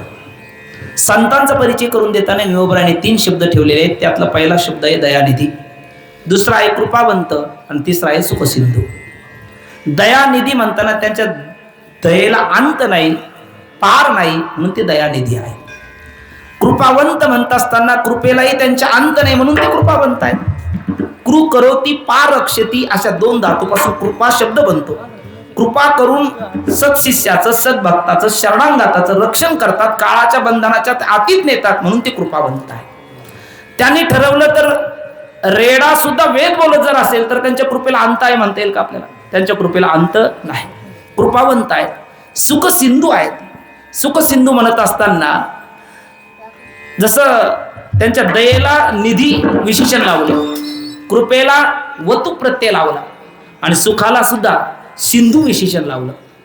म्हणजे सिंधू सागर, सागर जसा अथांग आहे, अमर्याद आहे, तसे संतांची असणारी सुखरूपता सुद्धा अशी आहे. खरं तर सगळ्या जगाला सुखाची इच्छा झाल्याच्या नंतर जग ज्याच्याकडे धावतो तो भगवंत आहे. पण त्या भगवंताला सुद्धा सुखाची इच्छा झाल्याच्या नंतर तो ज्याच्याकडे येतो ते संत आहे. म्हणून सुख सिंधू संत ते. कारण देव ज्या सुखा कारणे देव वेडावला आणि वैकुंठ सोडोनी संत सदनी राहिला. नामा म्हणे देवा चला तया ठाया, विश्रांती घ्यावा या कल्पवरी. देवाला सुद्धा कल्पापर्यंत विश्रांती ज्यांच्या शरण सान्निध्यात होते ते सुखसिंधू आहे. सुखसिंधू संत ते. आता दयानिधी, कृपावंत, सुखसिंधू संतांचा परिचय झाला असं समजू. होणं शक्य नाही, कारण इतक्या कमी वेळात 20 वर्षात अजून कळेना तर. पण एक झाला आपण समजूया. आणि मधल्या 2 चरणाचा 2 मिनिटात भाव. नपडे गुंता कोठे काही आणि देती सिद्धांत सौरसू. गुंता शब्दाचा अर्थ प्रतिबंध आहे. त्याच्यात 3 प्रतिबंध असतात, भूत, भावी आणि वर्तमान. भूत प्रतिबंध हा जड भरत राजा हरणी गरवा गेला, घाला तो घातला वासनेने. भावी प्रतिबंध वामदेवाला आहे आणि वर्तमान प्रतिबंध तुम्हा आम्हाला आहे, विठ्ठल पण संतांनी प्रतिपादन केलेला जो मार्ग आहे त्या मार्गाचं अनुसरण केलं तर गुंताच नाही. म्हणजे तेनेची पंथे म्हटले. पंथ कोणत्या आहेत? आमच्या बाबांचे वाक्य आहेत, ज्याच्यामध्ये प्रतीती नाही आणि सिद्धी नाही तो अजातवादाचा पंथ आहे. ज्याच्यामध्ये प्रतीती आहे, सिद्धी आहे, तो परिणामवादाचा पंथ आहे. ज्याच्यामध्ये प्रतीती आहे पण सिद्धी नाही, तो विवर्तवादाचा पंथ आहे. आणि ज्याच्यामध्ये सिद्धी आहे पण प्रतीती नाही, ते आपलं स्वरूप आहे. तिथपर्यंत घेऊन जाण्याकरता संतांनी दाखवलेला जो पंथ आहे त्या मार्गाने गेलं पाहिजे. न पडे गुंता कोठे काय, गुंता कोणते? कर्म मार्गातला गुंता आहे, मंत्र चळे थोडा तरी धडची होय वेडा. योगाचा मार्गातला गुंता आहे, क्लेशोधिक त्रस्ते समव्यक्ता सक्त चेतसा अव्यक्ता गतिर दुःखम देव धीरव्यापते. माऊली म्हणतात वाचुनी योगाचे बळे अधिक काही मिळे आयसे नाही आगळे कष्टची तया. म्हणजे त्याला अत्याधिक प्रमाणामध्ये नष्ट होईपर्यंत कष्ट भेटतात, पण साध्य प्राप्त होईल याची शाश्वती नाही. म्हणून योग मार्गातही गुंता आहे, कर्म मार्गातही गुंता आहे. अगदी भक्ती पंथ बहु सोपा म्हटलेला आहे, लागूच तर लागल्याच्या नंतर भक्ती तो कठीण सुळावरील पोळी निवडे तो बळी विरळा सूर. म्हणजे तोही मार्ग कठीण आहे. म्हणजे हे सगळे मार्ग गुंत्याचे आहेत. मग संतांनी जो नपडे गुंता कोठे काही तो मार्ग दाखवला कोणता? डॉक्टर बाबांचं वाक्य आहे, वास्तव अद्वैत आणि कल्पित द्वैताचा मार्ग संतांनी दाखवला. म्हणजे कारण मोडून या नाना मते देती सिद्धांत सौरस पुढे म्हटलेले आहेत. मग नाना मतं कोणती? 12 दर्शन आहेत. नावं सांगतो 1 मिनिटात आणि 2 मिनिटात पुढचं वरकू रोखतो. तर त्यामध्ये सांख्ययोग, न्याय वैशेषिक, पूर्वमीमांसा, उत्तरमीमांसा हे 6 आस्तिक आहेत. 4 वाक जैन, सौत्रांतिक, माध्यमिक, वैभासिक, योगाचार हे नास्तिक आहेत. आता हे 12 वाजून गेले आणि यांचं पुन्हा जर विचार करायचं म्हटलं तर श्रोत्याचे 12 वाजेल आणि कीर्तनकाराचेही वाजेल. पण तेवढा आपण वेळ घेणं आजचं नैमित्तिक कीर्तनात उचित नाही. पण अगदी 1 मिनिटात या 12चे 3 त्रिक 9 आणि 3 चोक 12 आपण 4 प्रकार करू. त्याच्यामध्ये जगदीश मानत नाही हा एक प्रकार आहे. जगदीश दोन्ही मानतात हा दुसरा प्रकार आहे. जग मानतात जगदीश नाही हा तिसरा प्रकार आहे. आणि जगदीश मानतात जग नाही हा 4था प्रकार आहे. ही सगळी मार्ग संतांनी मोडीत काढली. याच्यात 12 दर्शनकर आले. जगदीश दोन्ही मानत नाही याच्यामध्ये सौत्रांतिक, माध्यमिक, वैभासिक, योगाचार, क्षणिकम सोलक्षणम दुःखम शून्यम हे सगळे आले. कारण ते जगही मानत नाही, जगदीशही मानत नाही. मग काहीच नाही म्हटलं तर असं चेत न प्रत्येत. वंद्यापुत्र आहे का? नाही. माऊली म्हणतात वांजेची आली का कैची जन्मपत्रिका नवीन भूमिका के कल्पपा. वंद्यापुत्र नाही, दिसत नाही, जगत नाही तर दिसू नये, दिसतंय. म्हणून हे जगदीश दोन्ही मानत नाही हे मत असंगत आहे, संतांनी मोडीत काढलं. दुसरं जगच मानतात, जगदीश मानत नाही. संत म्हणतात जगताम यदि नो करता कुलाला विना घट हा चित्रकार विना चित्र स्वतः भविकता. कुंभारा वाचून कुलाला वाचून घट आहे का? चित्रकारा वाचून चित्र आहे का? मग चित्र विचित्र जगत मनसापी चिंतितुम अशक्य. मनाने देखील ज्याचं आपण चिंतन करू शकत नाही या चित्र विचित्र जगताचा निर्माता कोणीतरी असल्याशिवाय जगत होईल का? अहो कुंभारा वाचून घट होत नाही, एका पेंटर चित्रकारा वाचून चित्र होत नाही, तर चित्र विचित्र जगत जगदीशा वाचून होईल कसं? म्हणून जगच आहे, जगदीश नाही. हा 4 वाक जैनाचा पंथ संतांनी मोडीत काढला. मोडून या नामामध्ये त्याच्या पुढे आहे ते काय करतात? जगदीशच आहे म्हणतात, जगत नाही. संतांनी हाही पंथ मोडीत काढला. खरं तर तिथपर्यंत संताला आपल्याला घेऊन जायचं आहे. पहिले कोटीचे नव्हते काही, तिथपर्यंत घेऊन जायचं आहे. पण अगोदरच तुम्ही म्हटलं तर ते पटत नाही ना. जगदीश म्हणजे हा शब्दच मग तुम्ही वापरू नका. हे बघा, पटकन बोलाल, 1 मिनिटात बोलाल, तुम्हीच बोलाल. बापाचा जन्म अगोदर का लेकाचा जन्म अगोदर? अजून खरं बोल तर द्या आहे ना. अगदी वेदांताचं उत्तर आहे युगपत. तो बाप कधी? अगोदर तो पुरुष आहे, मनुष्य आहे. रामराव गोपाळराव काय अजून आहे, पण तो बाप नाही. बाप कधी आहे? बाप रे बाप. कधी बाप? लेक झाला त्यावेळेला बाप. लेकाचा आणि बापाचा जन्म युगपत आहे, एकाच वेळेला आहे. कारण ज्या क्षणी लेक झाला त्या क्षणी बाप झाला. म्हणजे ज्या क्षणी त्या क्षणी एवढं सुद्धा अंतर तिथे नाही, इतकं ते जवळ आहे. म्हणजे पती कधी पत्नी असेल तर, पुत्र कधी पिता कधी पुत्र असेल तर, तसं बाप कधी लेक असेल तर, बरोबर की नाही? मग तसं जगदीश कधी? जगत असेल तर. जगत ईशानात ईश्वरा. अरे जगताचं ईशन केलं तर जगदीश. जगच नसेल तर त्याचं म्हणजे देवाला जगदीश म्हणजे जगताचं ईशन करण्याकरता, नियमन करण्याकरता जग असावं लागेल ना. म्हणून जगदीश तुम्ही जगदीशच आहे, जगत नाही म्हणणं हा वदत व्याघात आहे. मोडीत काढलं संतांनी म्हणून. मग त्याच्या पुढचे आता याच्यात कोण आले? तर याच्यात केवळ अद्वैती आले, म्हणजे उत्तर मीमांसा. पहिले नास्तिक 2 प्रकारात 6 आली, याच्यात उत्तर मीमांसा आली. आणि जी 5 राहिलीत आता मोजा, सांख्य योग, न्याय वैशेषिक आणि पूर्व मीमांसा, हे 5 जण राहिलीत ना, ती जगदीश दोन्ही मानतात. एक ढोबळ मानाने विचार चालला. जगही मानतात, जगदीशही मानतात. पण मग जगदीश हे दोन्ही सत्य असं जर म्हणलं तर सत्यमेव जे येते भारतीयाचं संविधान आहे. सत्य परेशान हो सकता है, पराजित कभी नाही, हे आपण ऐकून आहोत. सत्य संकल्पाचा दाता नारायण, हे आपल्याला माहिती आहे. सत्य तू सत्य तू सत्य तू विठ्ठला, हे माहिती आहे. पण सत्य चार चार नसतात, सत्य एकच असतं. मग दोन्ही सत्य म्हटल्याच्या नंतर एका म्यान मध्ये 3 तलवारी राहतात का 2च राहतात? 3 नाही 2 नाही, एकच राहते. तसं सत्य एकच असेल, 2 नाही. म्हणून श्लोकार्धेन प्रवक्ष्यामि यद उत्तम ग्रंथ कोटिभि ब्रह्म सत्यम जगन मिथ्या जीव ब्रह्मयो नापरा. मग संतांनी जग जगदीश हे पंत मोडीत काढला. म्हणजे जग जगदीश दोन्ही नाही, मोडीत काढला. जग जगदीश दोन्ही आहे, मोडीत काढला. जग आहे जगदीश नाही, मोडीत काढला. जगदीश आहे जग नाही, मोडीत काढला. मग ठेवला कोणता? तर जग जगदीश दोन्ही आहे, पण त्यातलं जगदीश सत्य आहे, जगत मिथ्या आहे. आणि हा मार्ग वास्तव अद्वैताचा आणि कल्पित द्वैताचा आहे. भक्त्यार्थम कल्पित द्वैतम अद्वैतादपि सुंदरम, हा पंथ संतांनी दाखवला. आणि त्याच पंथाने आदिनाथ भगवान गेले, नंतर त्याच पंथाने मच्छिंद्रनाथ गेले, गोरक्षनाथ गेले, गहिनीनाथ गेले, ज्ञानोबराय गेलेत, तुकोबराय गेलेत, निळोबराय गेलेत, श्री संत सेवानंद महाराज गेले. आपणही त्याच मार्गाने गेलो तर निश्चित आपला उद्धार आहे, यातील मात्र संदेह नाही.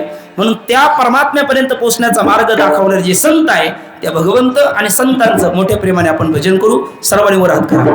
हरी विठोबा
कैलासवासी पंढरीनाथ बाबा गेलोजी मुंजाळ यांच्या 13व्याच्या प्रित्यर्थ मुंजाळ परिवाराशी ज्यांचा ज्यांचा रक्ताचा आणि प्रेमाचा ऋणबंध आहे, अशी सर्व क्षेत्रातील सर्वच मान्यवर मंडळी, माता भगिनी, पुरुष वर्ग, नातेवाईकातील सगळीच मंडळी आवर्जून उपस्थित आहे.